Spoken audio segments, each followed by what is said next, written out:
So guys, with the 2022 trade deadline fast approaching, I figured I would take a moment to go over one trade every contender should make. And I do want to quickly note, I might be doing a part 2 to this video. I'm only going to be talking about the 6 division leaders. So only the 6 division leaders, 6 trades, because if I did every contender, this video would be very long, but maybe I'll do a part 2 with teams in second place, and then maybe a part 3 with wildcard teams. But this is division leaders, so the 6 different current division leaders. What is one trade they all should make before the August 2nd trade deadline to really booster their playoff push? We're going to start in the East with the Yankees. So, of course, the Yankees, 14-game lead, but they're very likely not going to get Juan Soto. Even if he gets traded, they simply don't have the young talent to trade for him. They're just going to get outbid.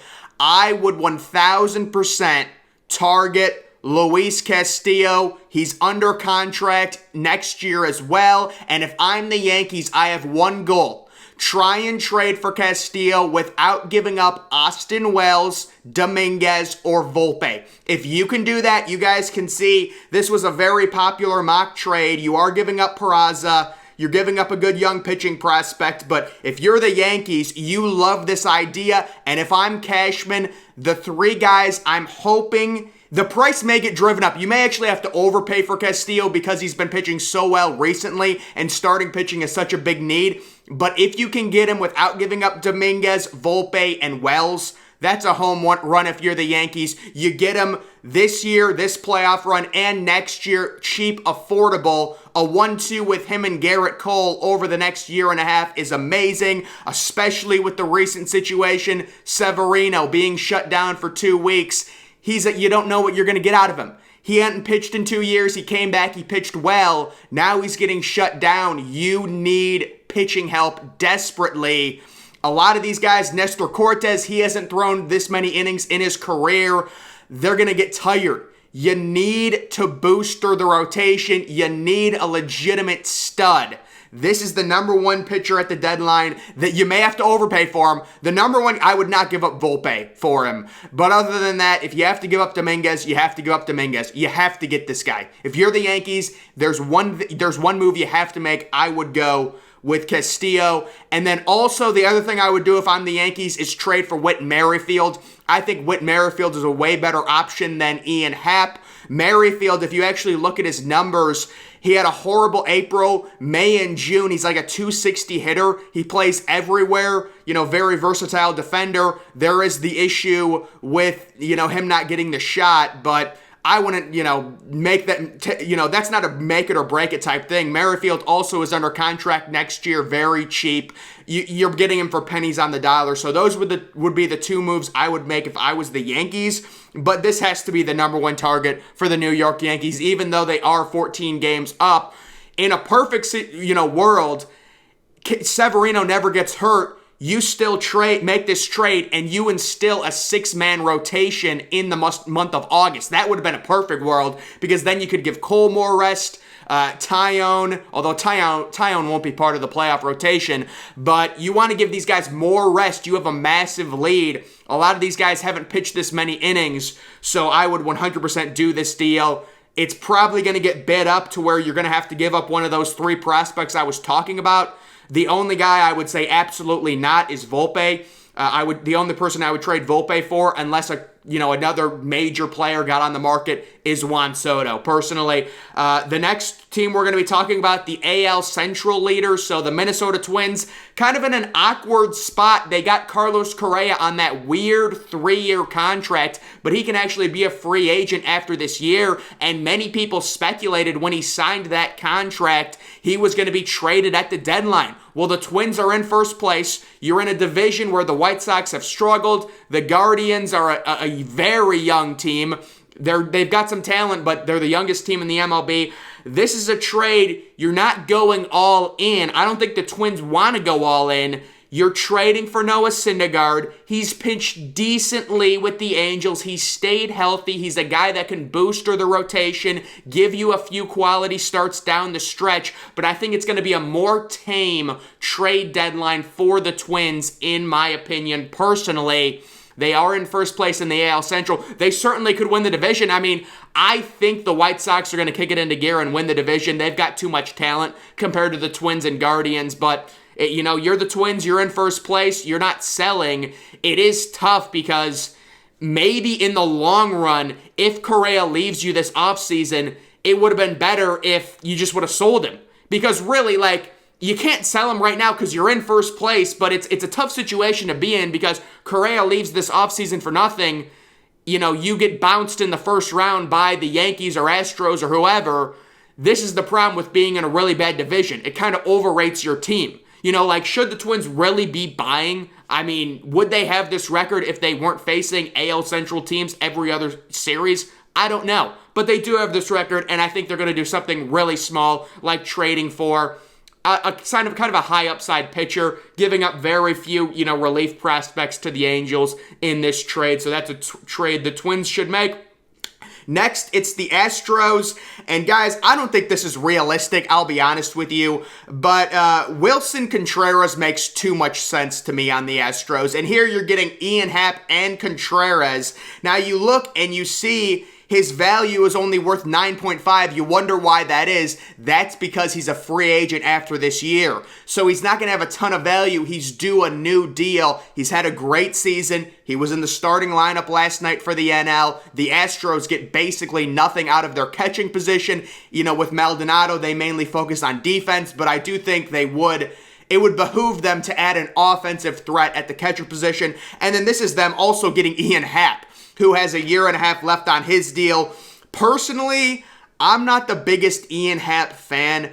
Ian Happ strikes me as the type of guy to get traded and then do nothing with his new team the final 2 months. It's just the vibe I'm getting from him. I don't know.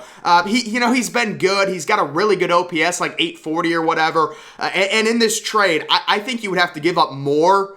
Really, the only guy you're giving up is Hunter Brown, who is a top 100 pitching prospect. But if you're getting both Contreras and Happ, yeah, I'm thinking you're going to have to give up more than two mediocre prospects and one top 100 guy. This would be a bad trade, in my opinion, for the Cubs. But I don't know, maybe, you pull something off. The guy I would really target, Wilson Contreras. You need help at the catcher position when it comes to hitting. They get the worst offensive output from their catchers. That's the trade I would make there. Moving on to the New York Mets. It's not Juan Soto. It's going to be Josh Bell, who's had a really, really nice season. Not going to cost you much. He's a free agent at the end of the year. We know the Nationals are selling. Whether they trade Juan Soto or not, I can pretty much guarantee you Josh Bell is going to be on a new team. The Nationals are going to take advantage of his really good half year.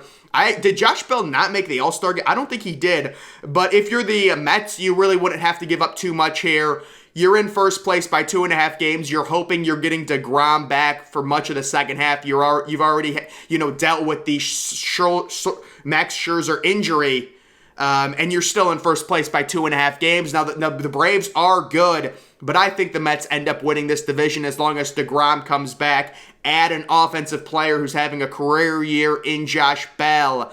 That could be helpful to their lineup. You're not giving up a ton here. Again, smaller trade. Josh Bell, it's not like he has a massive contract. He's a free agent after this year, so that's the trade I would make if I'm the Nationals. And then the Brewers, who actually lead the NL Central right now by a half game over the Cardinals. Whit Merrifield. I think Whit Merrifield is a guy that can play a lot of positions. This is another smaller trade the Brewers can make. When it comes to some outfield help, it would be very nice if they could get a good center fielder. They've already got Yelich, they've got Renfroe. But if you get a center fielder, either way, Merrifield can play a lot of different positions. He can play the outfield a game here or there. If you want to get Yelich off his feet, he can play middle infield. And I think Whit Merrifield is going to be the steal of the deadline. You look at him, he's signed through this year and next year. He's not going to cost you anything. And he's a guy that if you take away his April, and I know people are like, oh, you can't take away his April. Well, it's the trade deadline. I want to see how the player is hitting recently. In May and June and July, Whit Merrifield's like a 260 hitter, and he can play everywhere. You know, if the Yankees were to acquire someone like that, the Brewers, Whit Merrifield, to me, I would much rather have Whit Merrifield than Ian Happ. You're giving up way more for Ian Happ. It's the same exact control. They both are under contract for a year and a half. You're not going to have to give up anything for Merrifield. I'll take Merrifield. He can play way more positions. You could say Happ is a better hitter, but I think Merrifield's going to have better stats than Ian Happ is in the second half of this year, personally.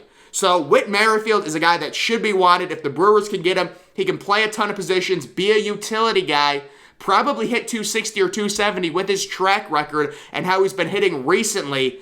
This would be a really good trade for the Brewers. And then we do have the Dodgers, and it is Juan Soto. So, guys, everyone's wondering, is Juan Soto going to get traded? You know, there's been issues with the Nationals and Juan Soto. They're not getting along. There's been internal stuff. You know, if the Nationals get a good enough offer, they will trade him. And the Dodgers are one of the teams that can put together an offer, including Gavin Lux, who is the young talent that the Nationals want.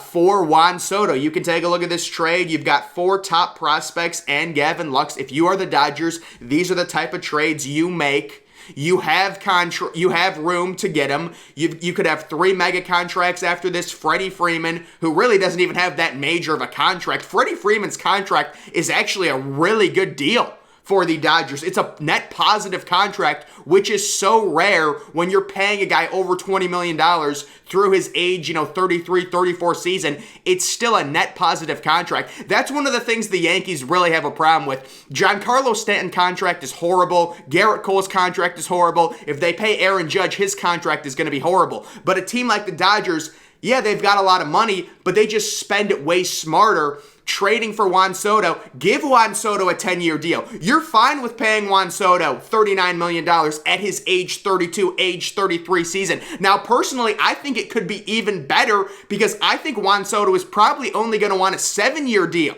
with his new team to where he can hit free agency again when he's like 31. So that's like literally the perfect situation if you are going to be paying a guy $40 million through the age 31 season. The Yankees are going to be paying Judge possibly $35 million. His contract is going to start when he's 31.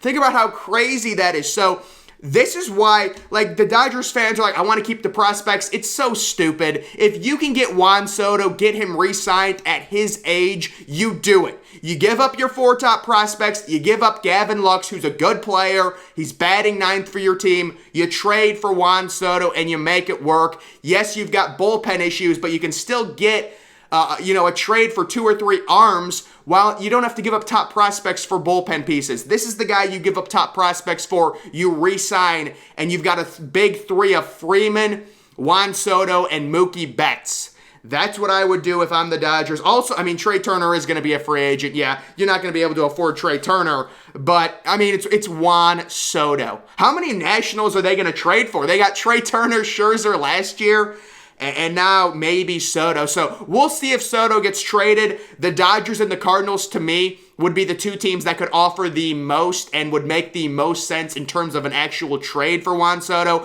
But this is just one trade I think every division leader could make. Again, guys, I could do another video, possibly do a part 2 where we go over the second place teams, because certainly there's more teams that are going to make the playoffs, obviously, through the wild cards and things like it. Like the Cardinals will probably win their division. I would expect the Cardinals to beat out the Brewers and win the division, although the Brewers have great pitching. We'll see. But either way, guys, that's going to do it for this video. Make sure you're following me on Twitter. Link to that's always in the description. I'm, of course, the Depressed Ginger. Thank you for watching.